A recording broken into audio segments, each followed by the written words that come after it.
Na resposta católica de hoje, gostaríamos de falar a respeito do uso do latim na liturgia. Um dos nossos alunos, admirador do trabalho que nós fazemos no nosso site, nos escreveu querendo entender melhor. Ele diz o seguinte: Padre Paulo, eu pertenço à Renovação Carismática Católica, vejo que as celebrações litúrgicas e a missa animada na espiritualidade da Renovação Carismática Católica atrai um número imenso de fiéis. E que as outras missas, nem tanto. Por isso, eu não entendo por que é que Padre Paulo fica insistindo nessa história de que nós precisamos voltar para o latim. Se isso não esvaziaria as nossas igrejas, se não é melhor para a evangelização que as pessoas entendam aquilo que está sendo dito na celebração e que louvem a Deus na língua que elas compreendem. Muito bem, eu agradeço em primeiro lugar essa sua pergunta, porque me dá a ocasião de esclarecer melhor, não somente o meu pensamento, mas o pensamento da igreja, que é o mais importante. O nosso site não tem por finalidade divulgar uma ideologia do Padre Paulo Ricardo, mas divulgar, sim, aquilo que realmente a igreja nos ensina nos seus documentos. A primeira coisa que é necessário a gente enfatizar: não se trata de retornar ao latim, trata-se de aplicar aquilo que o Concílio Vaticano II realmente nos pediu. O Concílio Vaticano II, na sua Constituição sobre a Sagrada Liturgia, Sacrosanctum Concilium, no número 36, ele diz o seguinte, parágrafo 1º: deve-se conservar o uso do latim nos ritos latinos. Então, veja, deve-se conservar. Não se trata aqui de voltar a alguma coisa. Trata-se de continuar algo. Nós precisamos continuar aquilo que a igreja faz e fez durante séculos.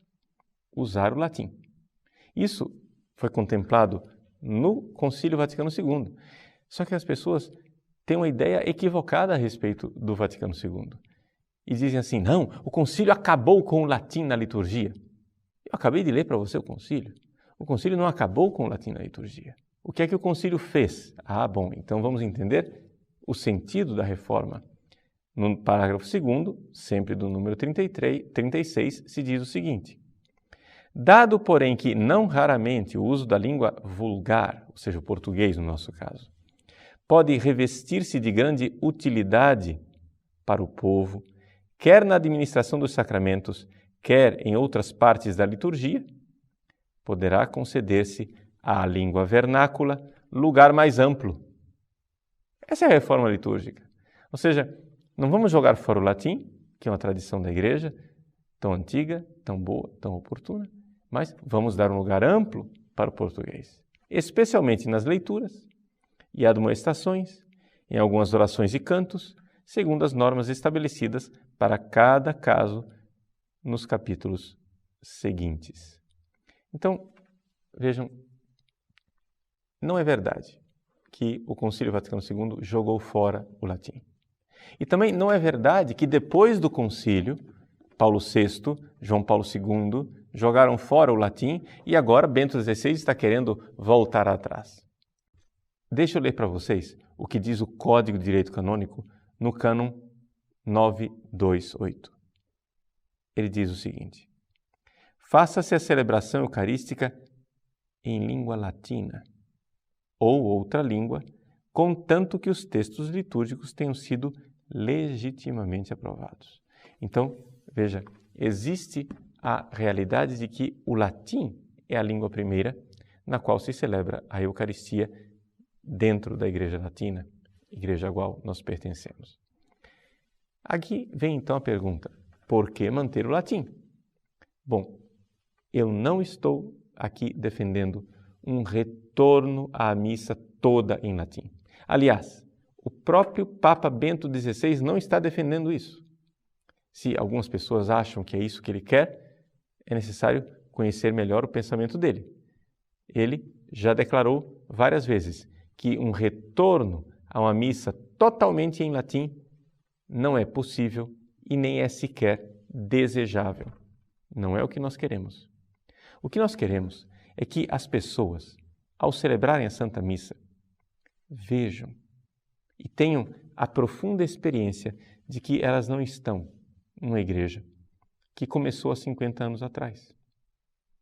Infelizmente, existe ainda muito esta mentalidade de Antigo e Novo Testamento, como se há 50 anos atrás, com o Vaticano II, tivesse se encerrado o Antigo Testamento e agora nós estamos num novo tempo, um Novo Testamento, nós estamos na igreja pós-conciliar. E na igreja pós-conciliar não se reza em latim. O Papa Bento XVI já expressou claramente, no ano 2005, na sua saudação à Cúria Romana, que nós precisamos interpretar o Concílio Vaticano II como aquilo que ele realmente é. O 21º Concílio Ecumênico da Igreja, em sintonia com os outros 20 que vieram antes. É a hermenêutica da continuidade. Nós precisamos celebrar a missa, tal qual ela está no Missal de Paulo VI, de uma forma que se compreenda, se veja e se perceba que esta missa não é outra missa diferente daquela que se celebrava há 50 anos atrás. Nós devemos aproximar as duas formas de celebração. Nós devemos pegar a nossa forma de celebrar Paulo VI e trazê-la o máximo possível para uma conexão, para uma união com aquilo que havia anteriormente. Por quê? Porque se nós celebrarmos a missa conforme ela era celebrada antes, nós perceberemos a centralidade de Deus. Existe uma dificuldade na reforma litúrgica tal qual ela foi vivida após o Concílio Vaticano II. É que Deus saiu do centro e se colocou no centro a comunidade celebrante e o sacerdote celebrante. Existe aquele diálogo festivo, alegre e animado entre o padre e o povo. Mas Deus, às vezes, se perde. É assim que nós somos chamados pela Igreja a sermos verdadeiros adoradores durante a missa.